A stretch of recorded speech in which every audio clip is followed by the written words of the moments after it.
You couldn't take your aggressions out on your mom. No, I couldn't. But you could think about it. I could think about it, and What'd you think? I thought about hurting her, so she'd shut up and leave me alone, and then... How did you think about hurting your mom? Killing her. And how would you do that? I thought with my hands, or I didn't have no guns or anything, so I didn't... It had to have been hands or... And then after she was dead, what were you going to do in your head? In my head, I don't know what I'm going to do. I just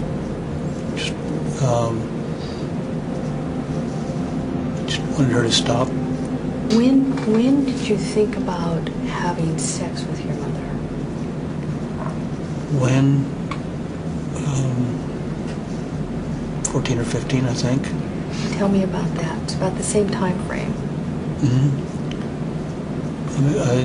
I'd see her out sunbathing, and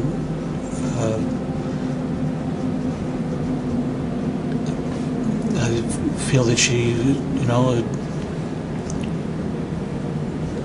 she'd be good to have sex with, but she's my mother, and I never really. This is the only woman in my life, other than neighborhood girls. But so I get fantasies of having sex with her, and wanting to, but being restricted on that part. Explain to me fantasies and restricted on that part.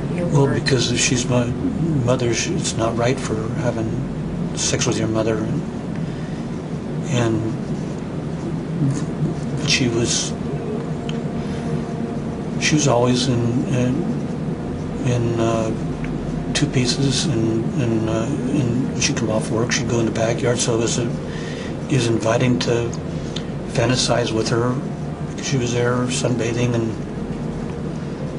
tan, and it was a something that really intrigued me.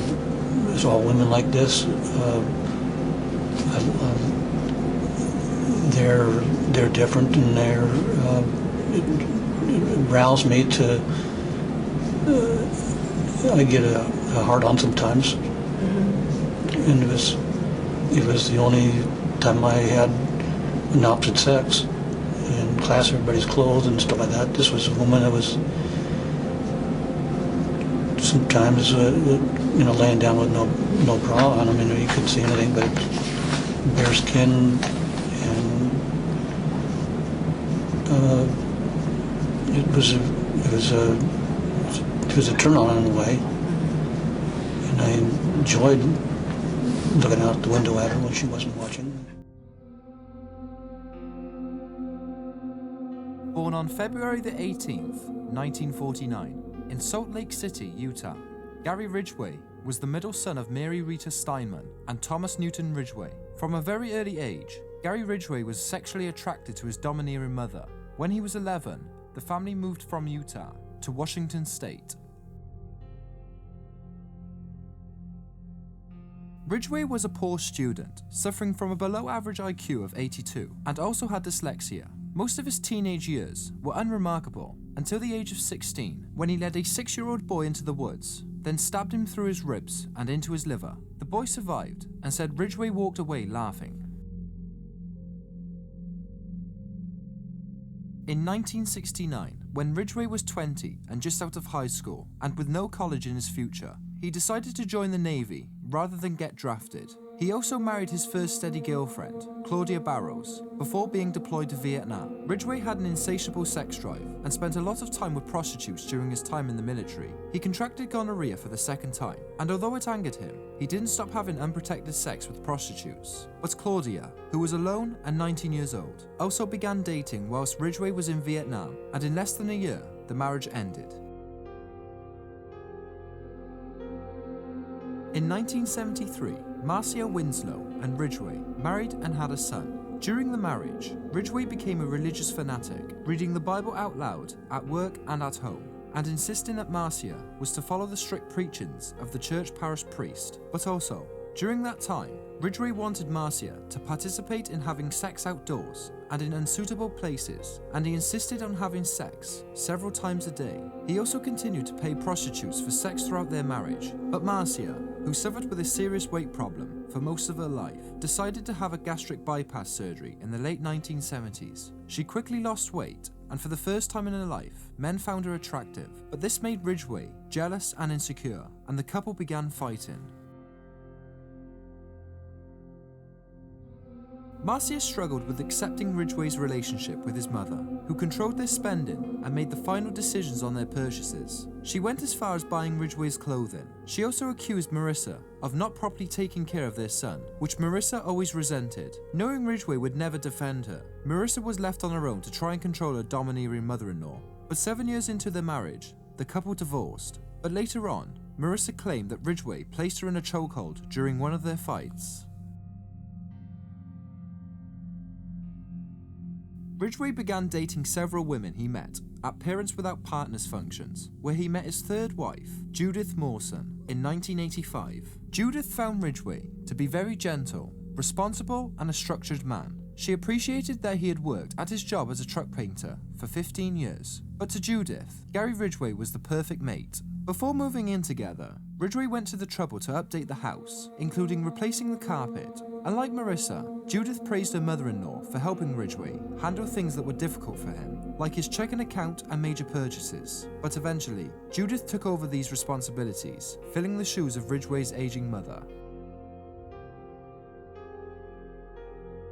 It was around the middle of July 1982 when the first body was floating around in the Green River in King County, Washington. The victim was 16-year-old Wendy Lee Caulfield, a troubled teen who had experienced a few joys in her life before she was strangled to death with her own underwear and thrown away like rubbish into the shallow edge of the river. Without much evidence to go on, her murder remained unsolved, and the person responsible was dubbed the Green River Killer. The King County Police Department had no way of knowing that Caulfield represented the beginning of a savage killing spree that would last for years, with the majority of the murders occurring from 1982 through 1984. Most of the victims were prostitutes or young runaways who worked or hitchhiked along the area of Highway 99, which had regressed into being a two-lane strip of topless bars and cheap hotels. But for the Green River Killer, this area proved to be a great hunting ground. Reports of young women and young girls disappearing continued, discovering some of their skeletal remains clustered together in wooded areas along the Green River, and around SeaTac Airport was also becoming far too regular occurrence. The victims ranged in ages from 12 to 15 to 31. Most had been left nude, sometimes with their fingernails clipped. The area where the bodies were left was sometimes littered with gum or cigarette butts or food or road maps. Some of the dead bodies had also been sexually abused. The Green River Task Force was formed to investigate the murders, and a list of possible suspects grew. But DNA and sophisticated computer systems were not around during the early 1980s. The task force had to rely on old-fashioned police work to piece together the clues to profile the killer. On October 1983, Ted Bundy, who was sitting on death row, offered to help the task force find their killer. The lead detectives met with Bundy, who gave an insight into the mind of a serial killer. Bundy said that the serial killer likely knew some of his victims. He also said more victims were probably buried in the dumping areas, where victims had been found. Bundy also put a lot of significance into the different areas the bodies had been left, suggesting that each cluster or spot was set closer to the killer's home. Although detectives found the information Bundy supplied as interesting, but it did nothing to help find the killer.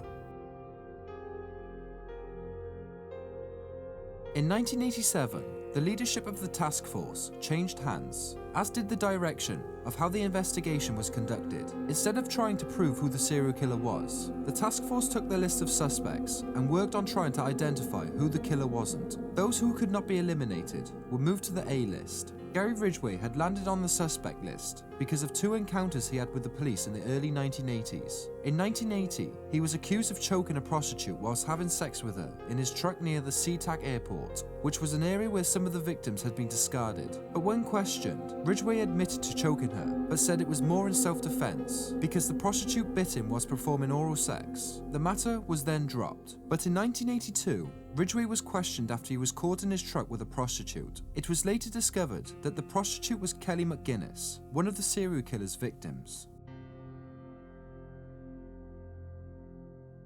Ridgway was questioned in 1983 after the boyfriend of a prostitute who went missing identified Ridgway's truck as the last truck his girlfriend had gotten into right before she had vanished. In 1984, Ridgway was arrested for trying to solicit an undercover policewoman posing as a prostitute. He was brought in for questioning and agreed to take a polygraph test, which he passed. This incident and his relationship with Judith Mawson seemed to slow down Ridgway's murderous rage, although past victims continued to be discovered, but fewer reports of missing women were also being reported. Unable to eliminate Ridgway as a suspect, he moved up to the A-list and was placed under police surveillance. The investigators scrutinised his work record and determined that he was never at work on these days, that many of the victims had been reported as missing. But also, prostitutes along the strip had also given the police a description of a man who was seen cruising in the area, which matched Ridgway. But this was also the road that Ridgway used to use to get to work. On April the 8th, 1987, the police searched Ridgway's house, which was tightly packed with objects he and his fiancée had collected from dumpster diving, which was the same area where the Green River victims had been found. But salvaging other people's throwaways was a favourite pastime that Ridgway and Judith Mawson both enjoyed, but going through all of it was a major challenge for the detectives. Ridgway was taken into police custody, where he passed a polygraph test and agreed to allow them to take hair samples and saliva swabs before he was released for lack of evidence. Believing he had once again fooled the Green River Task Force, Ridgway's confidence was riding high, and soon he was back on the prowl. In 2001, the Green River Task Force was made up of younger detectives, many of whom had been teenagers when the killings first began. But this group had computers which helped create profiles based on sporadic evidence. They also had the advantage of DNA research, which had advanced considerably over the past 15 years. The DNA evidence, which had been carefully taken and preserved by the past task force from the victims and Ridgway, was invaluable in getting the evidence that was finally needed to capture and convict the Green River killer. On November the 30th, 2001, Gary Ridgway was arrested for the 20-year-old murders of Marcia Chapman, Opal Mills, Cynthia Hinds, and Carol Ann Christensen. The evidence was a positive DNA match from each victim to Gary Ridgway, but later, paint samples matched up to the paint spray used where Gary Ridgway worked, and 3 additional victims were added to the charge. Worried that the DNA could confuse a jury, the lead detective for the task force wanted more evidence. They interviewed Ridgway's ex-wives and old girlfriends and discovered that Ridgway had taken one girlfriend for picnics and outdoor sex in various areas he had used to cluster the bodies of his victims. Ridgway knew that he would be facing execution and did not want to die. In a plea bargain, he agreed to fully cooperate with the investigation into the remaining Green River murders. For months, detectives interviewed Ridgway, getting details of each of the murders he had committed. He also took them to the locations where he had left several of the bodies and disclosed how he killed each one, and the evidence he left to throw off the police. Ridgway's preferred method of murder was strangulation. In the beginning, he used to use a chokehold. Later, he would use a ruler to twist fabric around the necks of his victims. Sometimes he killed his victims inside his house. Other times, he would kill them in the woods. In one revealing confession, which showed the deepest of Ridgway's darkest side, he said he would use a picture of his son to gain the trust of his victims. He also admitted to killing one of his victims while his young son waited in the truck. When asked if he would have killed his own son, and the son realized what he was doing, his answer was yes. In the released videotapes of Ridgway detailing the murders to the investigators, he confessed once to killing 61 women, and in another tape, it was 71 women. But at the conclusion of the interviews, Ridgway could only recall 48 murders, all of which he said occurred inside King County, Washington. On November the 2nd, 2003, Ridgway pleaded guilty to 49 charges of aggravated first-degree murder. He also confessed to moving body parts to Oregon to throw off the investigation and to having sex with 6 of the bodies after he'd killed them. On December the 18th, 2003, Ridgway was sentenced to 480 years without a possibility of parole. He is currently at the Washington State Penitentiary in Walla Walla, Washington.